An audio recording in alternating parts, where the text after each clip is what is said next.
اور ان کے علماء آسمان کی چھت کے نیچے کی بدترین انسان ہیں۔ حضور نے فرمایا یوشک ان یاتی علی الناس زمان، اندیشہ ہے کہ لوگوں پر یعنی میری امت پر ایک زمانہ ایسا بھی آ جائے گا، اب گنتے جائیے، لا یبقى من الاسلام الا اسمہ، اسلام میں سے اس کے نام کے سوا کچھ نہیں بچے گا، ولا یبقى من القرآن الا رسمہ، قرآن میں سے اس کے رسم الخط، الفاظ اور حروف کے سوا کچھ نہیں بچے گا۔ مساجدہم عامرۃ، ان کی مسجدیں آباد تو بہت ہوں گی، وہی خراب من الہدی، ہدایت سے خالی ہو جائیں گی، یہ خراب کے لفظ سے ہی خراب من الہدی، وعلماؤہم شر الناس تحت ادیم السماء، اور ان کے علماء آسمان کی چھت کے نیچے کی بدترین انسان ہیں، من عندہم تخرج الفتنۃ وفیہم تعود، فتنہ انہی کے اندر سے برآمد ہوگا، انہی میں گھس جائے گا، یعنی ان کا کام فتنہ انگیزی، مخالفت، جنگ و جدال، بھڑکانا، اپنے اپنے فرقے کے لوگوں کے جذبات کو بھڑکاتے رہنا اور مسلمانوں کے اندر اختلافات کو ہوا دینا، یہی ان کا کام رہ جائے گا۔ آج جن کو ہم علماء کہتے ہیں ان کی عظیم اکثریت اس کیفیت سے دوچار ہو چکی ہے۔ علماء سو کیوں وجود میں آتے ہیں؟ جب وہ دنیا کے کتے بن جائیں گے تو وہ دین کو بدنام کرنے والے ہوں گے۔ بظاہر دینی مناسب ہیں لیکن اصل میں ان کے پردے میں دنیا داری کی جا رہی ہے، صبر نہیں۔ تو علماء سو کا سب سے بڑا جرم ہی یہ ہوتا ہے کہ وہ دنیا کے کتے بن جاتے ہیں۔ اس کا ذکر قرآن حکیم کے اندر سورۃ الاعراف کی آیت نمبر 175 اور 176 میں آیا ہے۔ ان آیات کو اگر آپ پڑھیں تو آپ کو آئیڈیا ہوگا کہ اس کا اصل جرم یہ تھا کہ یہ دنیا کا کتا بن گیا تھا، دنیا کی محبت۔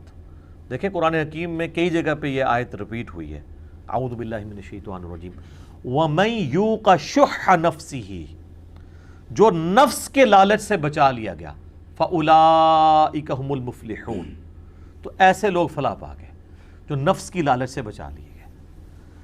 تو علماء سو کا سب سے بڑا جرم ہی یہ ہوتا ہے کہ وہ دنیا کے کتے بن جاتے ہیں۔ وہ ہے نا، میں نے اس کے اوپر مسئلہ 51 بھی ریکارڈ کروایا اور اس میں نے چیلنج کیا تھا کہ قرآن میں حرام خوری پہ جتنی آیات ہیں نا، کوئی ایک آیت بھی ایسی نہیں ہے ایبسولوٹلی جو ادر دین علماء کے ہو۔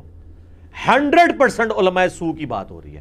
سورۃ البقرہ، سورہ آل عمران کے اندر جن علماء یہود و نصارہ کا ذکر ہے کہ یہ چند ٹکوں کے عوض اللہ کی آیات کو بیچ دیتے ہیں، تو وہ کون؟ عام لوگ ہیں۔ فتوے کون لکھتا تھا؟ علماء۔ اور اس کا کلائمیکس جو ہے وہ سورہ توبہ ہے۔ سورہ توبہ کے اندر چونکہ اللہ تعالیٰ نے منافقین کو ایڈریس کیا ہے تو کسی درجے میں یہ بھی منافقین کی کیٹیگری میں فال کرتے ہیں، علماء سو بھی، کیونکہ یہ مسلمانوں میں گھسے ہوئے ہوتے یہ دین کے دشمن ہیں۔ تو سورہ التوبہ کی آیت نمبر 34 میں آیا ہے، اعوذ باللہ من الشیطان الرجیم، یا ایھا الذین آمنوا ان کثیرا من الاحبار والرہبان لیأکلون اموال الناس بالباطل، اے اہل ایمان، اکثریت علماء اور صوفیوں کی، احبار کہتے ہیں ایسے عالم جو علم کی گہرائی میں ہوں، اور رہبان جو راہب تھے۔ اور اعلیٰ حضرت نے اس کا ترجمہ ہوتا ہے کیا کیا ہے؟ انہوں نے کہا ہے کہ علماء اور جوگی، یعنی صوفی لکھتے تو ان پہ پکڑ ہو جانی تھی نا، صوفیاء کو آپ نے کہہ دیا، چلو جوگی کہہ لو۔ تو علماء، یعنی آج کی ڈیٹ میں بات کریں گے تو علماء اور صوفیاء کی اکثریت ایسی ہے جو لوگوں کا مال ہڑپ کرتی ہے حرام طریقے سے، وَيَصُدُّونَ عَن سَبِيلِ اللَّهِ، اور وہ روکتے ہیں لوگوں کو اللہ کے راستے سے۔ یعنی انہوں نے اللہ کی طرف بلانا تھا، یہی روکنے والے بن جاتے ہیں۔ ڈائریکٹلی بھی روکتے ہیں، جب آپ کو کہتے ہیں قرآن حدیث ڈائریکٹلی پڑھنا گمراہ ہو جاؤ گے، اور انڈائریکٹلی اس طرح روکتے ہیں کہ جب لوگ ان کا کردار دیکھتے ہیں نا تو لوگ دین سے ہی متنفر ہو جاتے ہیں۔ لوگ کہتے ہیں اگر دین پڑھ کے ہم نے یہی کچھ بننا ہے تو پائی اسی بے پڑھے چنگیا۔ آگے ابھی یہ چل رہا ہے، یہ آیت چل رہی ہے، والذین یکنزون الذھب والفضہ، وہ لوگ، اب یہ انہی علماء کا ذکر ہے جو کہ کنز بنا کے، خزانہ بنا کے رکھتے ہیں سونا اور چاندی کا۔ اس زمانے میں درہم اور دینار ہوا کرتے تھے، جوڑتے تھے۔ آج بھی ان کے بینک بیلنسز اور آپ پلاٹس دیکھ لیں، ولا ينفقونها فی سبیل اللہ، اور اس میں سے اللہ کی راہ میں خرچ نہیں کرتے۔ اللہ کی راہ میں کیوں خرچ کریں؟ اللہ کی راہ میں خرچ کرنے کے لیے تو آپ سے لیتے ہیں، یہ اپنا تو جوڑ کے رکھتے ہیں۔ فبشرہم بعذاب علیم، اے نبی ایسے لوگوں کو خوشخبری سنا دیں دردناک عذاب کی۔ یہ اللہ تعالیٰ کا ذرا انداز دیکھا ہے کیسا انداز ہے، خوشخبری سنائیں۔ یہ یعنی کسی کو کہتے ہیں نا وہ ٹونٹ کے انداز میں، یعنی جس کی وجہ سے اگلے کو اور تکلیف ہو، خوشخبری دیں ان کو عذاب کی۔ یہ نہ سمجھیے گا یہ پرانے علماء کا ذکر ہو رہا ہے، نہ، بخاری اور مسلم دونوں میں حدیث ہے، تم بھی اگلے لوگوں کے پیچھے چل پڑو گے قدم با قدم، بالشت بر بالشت، حتیٰ کہ ان میں سے اگلے لوگوں میں سے کوئی گوہ کے سوراخ میں داخل ہوا تو میری امت بھی وہی کام کرے گی۔ تو صحابہ نے پوچھا یہ اگلے لوگوں سے مراد کیا یہود و نصارہ ہیں؟ آپ نے فرمایا اگر وہ مراد نہیں ہے تو اور کون سے لوگ مراد ہیں؟ یہ وہی لوگ مراد ہیں۔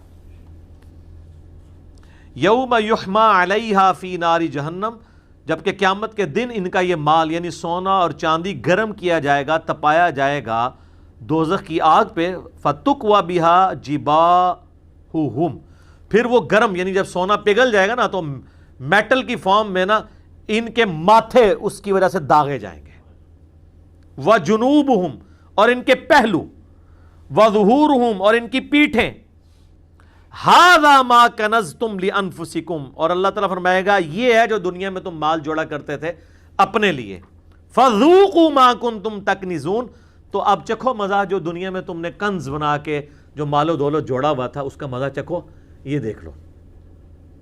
اور یہ دیکھ لے اسپیسیفکلی علماء سوء کے بارے میں، تو بلعام بن باورہ بھی یہی تھا۔ پھر وہ آیت یاد کریں، وَمَن یُوقَ شُحَّ نَفْسِهِ فَأُولَٰئِکَ هُمُ الْمُفْلِحُونَ، جو نفس کی لالچ سے بچا لیا گیا وہ ہے اصل میں کامیاب ہو جانے والے لوگ۔ اصل چیز تو دنیا کی محبت ہے۔ جامعہ ترمذی میں حدیث ہے ہر امت کا کوئی نہ کوئی فتنہ ہے، اور میری امت کا فتنہ مال ہے۔ تو نبی علیہ السلام نے مال کا تو فتنہ اسپیسیفکلی اس امت کے لیے بتا دیا ہے۔ بخاری اور مسلم دونوں میں حدیث ہے، انسان کہتا ہے میرا مال میرا مال میرا مال، پھر حضور نے وہ قرآن کی آیت تلاوت کی، الہاکم التکاثر حتی زرتم المقابر، اینڈ تک۔ پھر حضور نے کہا تیرا مال کون سا ہے؟ اے انسان تیرا مال تو وہ ہے جو تو نے کھا لیا یا پہن کر بوسیدہ کر دیا یا اللہ کی راہ میں خرچ کر کے قیامت کے دن کے لیے اپنے لیے محفوظ کر لیا، باقی جو مال ہے وہ تو تیرے ورثہ کا مال ہے۔ بخاری اور مسلم دونوں میں حدیث ہے، نبی صلی اللہ علیہ وآلہ وسلم نے فرمایا کہ انسان کے 3 دوست ہیں، قبر میں ایک ہی ساتھ جاتا ہے، اس کے اعمال، اور باقی 2 دوست اس کا مال اور اس کے رشتہ دار وہ باہر ہی رہ جاتے ہیں۔ یہاں بیسک کہتے رہے کہ جناب ہم مر کے بھی نہیں ساتھ چھوڑیں گے، چھوڑ دیتے ہیں، قبر میں تو ساتھ نہیں جا کے کوئی لیٹتا، آج تک وہ ہے کہ کوئی لیٹے ساتھ کسی کے ساتھ جا کے۔ بخاری اور مسلم دونوں میں حدیث ہے کہ ابن آدم کے پاس اگر سونے کی 2 وادیاں ہوں تب بھی وہ خواہش کرے گا مجھے تیسری بھی مل جائے، اس کا پیٹ صرف قبر کی مٹی بھرے گی۔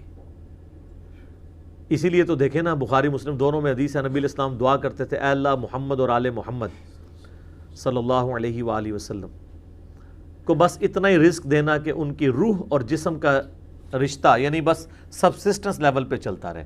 آپ علیہ السلام نے زیادہ مال کو پسند نہیں فرمایا، اس لیے آپ دیکھ لیں غزوہ خیبر کے بعد آپ کو کتنی وسعت مل گئی تھی، لیکن کوئی ثابت نہیں کہ آپ نے کبھی زکوٰۃ دی ہو، جوڑتے ہی نہیں تھے۔ حتیٰ کہ بخاری مسلم دونوں میں حدیث ہے، اما عائشہ کہتی ہیں نبی علیہ السلام کی وفات تک ہماری یہ حالت تھی کہ بعض اوقات 1 مہینہ، بعض اوقات 2، بعض اوقات 3 مہینے بھی ہمارے گھر چولہا نہیں جلتا تھا، 2 کالی چیزیں کھجور اور پانی، اس پہ گزارا ہوتا تھا، اور وہ بھی کوئی ٹن و ٹن نہیں، 2 کھجوریں صبح 2 شام کے وقت، 1 میٹھا پانی کا پیالہ صبح 1 شام کے وقت، جو اس زمانے میں ریگستان کے اس ماحول میں میٹھا پانی ایک ایشو تھا۔ اسی لیے تو پھر امہات نے نبی علیہ السلام سے ڈیمانڈ کر دی تھی کہ اب تو وسعت ہو گئی ہے، تو نبی علیہ السلام 1 مہینہ کے لیے اپنی بیویوں سے ناراض ہو گئے تھے، جو بخاری مسلم میں آتا ہے ایلا آپ نے کیا تھا۔ سورۃ الاحزاب میں پھر آیات نازل ہوئی، اللہ نے اپنے نبی کو سپورٹ کر دیا کہ اے نبی اپنی بیویوں سے فرما دو کہ اگر تم دنیا کا مال چاہتی ہو تو میں تمہیں مال دے کے رخصت کر دیتا ہوں، لیکن اگر تم اللہ، اس کا رسول اور آخرت کا گھر چاہتی ہو پھر اسی غربت میں میرے نبی کے ساتھ گزارا کرو۔ پھر حضور نے آ کے ایک بیوی کو یعنی یہ آپشن دی، تو ظاہر ہے انہوں نے تو اللہ کا رسول ہی اڈاپٹ کرنا تھا۔ تو یہ بہت کرٹیکل مسئلہ ہے جناب، دنیا کی محبت، اس سے نکلنا بڑا مشکل کام ہے۔ تو یہ اس کانٹیکسٹ میں بات ہو رہی ہے قرآن حکیم کے اندر، جہاں کہیں بھی آپ کو حرام خوری کی باتیں ملیں گی وہ اسی حوالے سے کہ علماء سو. اور اس سے بھی اگلا ایک سٹیپ ہے جو سنن نبی داؤد میں ہے. نبی علیہ السلام فرمایا میری امت کے 72 فرقے دوزخ میں جائیں گے، ان میں ایسی بدعت داخل ہو جائیں گی جس طرح باولا کتا کسی کو کاٹ جائے اور اس کے ایک ایک رگ و ریشے میں بدعت پہنچ جائے. تو نبی علیہ السلام نے بھی علماء سو کو کتے کی مثال دی ہے، کیونکہ اگر کسی کے اندر بدعت پیدا ہوئی ہے اور حضور کہہ رہے ہیں اسے باولا کتا کاٹ گیا، تو وہ باولا کتا کون سا کاٹ گیا؟ کوئی کھلاڑی کاٹ گیا؟ بتائیں، کوئی پولیٹیشین کاٹ گیا؟ یعنی وہ دین کے اعتبار سے بات ہو رہی ہے نا. بدعت تو علماء دین جاری کرتے ہیں نا. اس لیے میں نے طارق جمیل صاحب سے بھی کہا جب انہوں نے کہا کہ میں نے علماء سو کو جراثیم نہیں کہا، میں نے یہ کہا تھا کہ انڈیا پاکستان سے ہماری عوام جراثیم لے کے آ جاتی فرقہ واریت کے. تو پھر میں نے عرض کیا تھا ویڈیو میں بھی ان کے سامنے بھی کہ جو انڈیا پاکستان سے جراثیم لے کے ہماری عوام جاتی ہے فرقہ وارانہ، انہوں نے کسی گھوڑے کو ہاتھ لگایا ہوتا ہے، کسی کتے کو ہاتھ لگایا ہوتا ہے، کسی کھلاڑی کو ہاتھ لگایا ہوتا ہے، یا کسی مولوی نے ان کے دماغ میں فرقہ واریت پڑی بھری ہوتی ہے. تو حاجمی صاحب کہتے ہیں ظاہر ہے مولویوں نے ہی بھری ہوتی ہے. تو میں نے کہا آپ کو یہ کہنا چاہیے تھا یہ چھوٹی بات ہے، میں نے علماء سو کو جراثیم نہیں کہا، بلکہ علماء سو یہ گندے جراثیم پیدا کرنے والی فیکٹری ہے. جراثیم تو چھوٹی چیز ہے، جراثیم تو ان کے فالوور ہیں. یہ تو وہ ہے جو یہ وائرسز کریٹ کر رہی ہے فرقہ وارانہ، کہ انہوں نے انگلینڈ میں بھی جا کے بریلوی دیوبندی کی بنیاد کے اوپر مسجدیں بنوا دی ہیں، چائنا کے اندر بنوا دی ہیں، امریکہ کے اندر بنوا دی ہیں. آپ دیکھ لیں قبضے کیے ہوئے مسجدوں کے اوپر، وہ ان کی کمائی کے اڈے بنے ہوئے. تو اللہ نے بھی کتے کی مثال بیان کیا، نبی علیہ السلام نے بھی کتے کی مثال بیان کیا. اچھا، یہ کتا اور گدھا یہ دو ایسے جانور ہیں جو اللہ نے بھی اور نبی علیہ السلام نے بھی یہ مثالیں علماء سو کے لیے بیان کی ہیں. گدھے کی مثال سورہ الجمعہ میں آئی. اللہ تعالیٰ فرماتا ہے علماء یہود کی مثال اس گدھے کی سی ہے کہ جس کے اوپر کتابیں لاد دی جائیں اور وہ اس سے استفادہ نہیں کر رہا. کتنی بری مثال ہے ان لوگوں کے لیے. گدھے کے اوپر اگر آپ کتابیں لاد دیں، وہ کتابوں کو پڑھ کے اس سے کچھ حاصل کر سکتا ہے؟ نہیں. تو اللہ نے کہا ایسے علماء سو جن کے شوکیسوں میں کتابیں رکھی ہوئی ہیں لوگوں پہ روب ڈالنے کے لیے، یا ایون ٹیبل پہ بھی سجی ہوئی ہیں، اور وہ اسے پڑھتے نہیں اس میں کیا لکھا ہوا ہے، تو وہ گدھے کی مثال ہے. اچھا، جو بیچارہ کہتا ہے قرآن میں ہی لکھا ہے، بخاری میں لکھا ہے، مسلم میں لکھا ہے، یہ کہتے ہیں جی وہ جی دیکھیں جی وہ کتابوں کی تو اللہ نے گدھے کی مثال دی ہے. بھائی یہ آپ کی دی ہے کہ جو ان کتابوں سے استفادہ نہیں کرتے. قرآن میں کتابوں سے استفادہ کرنے والے کو تو گدھے کی مثال نہیں دی ہے. وہ تو ہمیں حکم ہوا ہے کہ نبی امی کی پیروی کرنی ہے، ان پہ جو کتاب نازل ہوئی اس کی پیروی کرنی ہے. اہل ایمان کی نشانی ہے کہ وہ انبیاء اور کتابوں کے پیچھے چلنے والے ہیں. اور اس کے اوپر تو میں نے الحمدللہ اپنی زندگی کی وہ ویڈیو ریکارڈ کرائی ہے کہ جو میں فخر کے ساتھ اللہ کی بارگاہ میں قیامت الدین پیش کر سکتا ہوں. یہ میری زندگی کا سرمایہ ہے. مجلس نمبر 100، کتابوں کا خدا اور ہے، بابوں کا خدا اور. پھر میں نے وہ شروع سے قرآن سے بتایا کہ بھائی جو کتابوں میں دین آیا ہے نا، یہ اللہ تعالیٰ نے آپ سے ڈیمانڈ کرنا ہے، جس کو ہم نے عرض کیا ہے کہ مرنے سے پہلے اے مسلمان کر لے اس پہ غور. کتابوں کا خدا اور ہے، بابوں کا خدا اور. بابے اگرچہ اسی خدا کو مانتے ہیں لیکن ان کوالٹیز کے ساتھ نہیں جو نبیوں کی کتابوں میں. کہنے کو تو دین سب کا اسلام ہے، لیکن صوفی بھی کہتے ہیں ہم اسلام کے فالوور ہیں، سلفی بھی کہتے ہیں ہم اسلام کے فالوور ہیں، سنی بھی کہتے ہیں ہم اسلام کے ماننے والے ہیں، شیعہ بھی کہتے ہیں.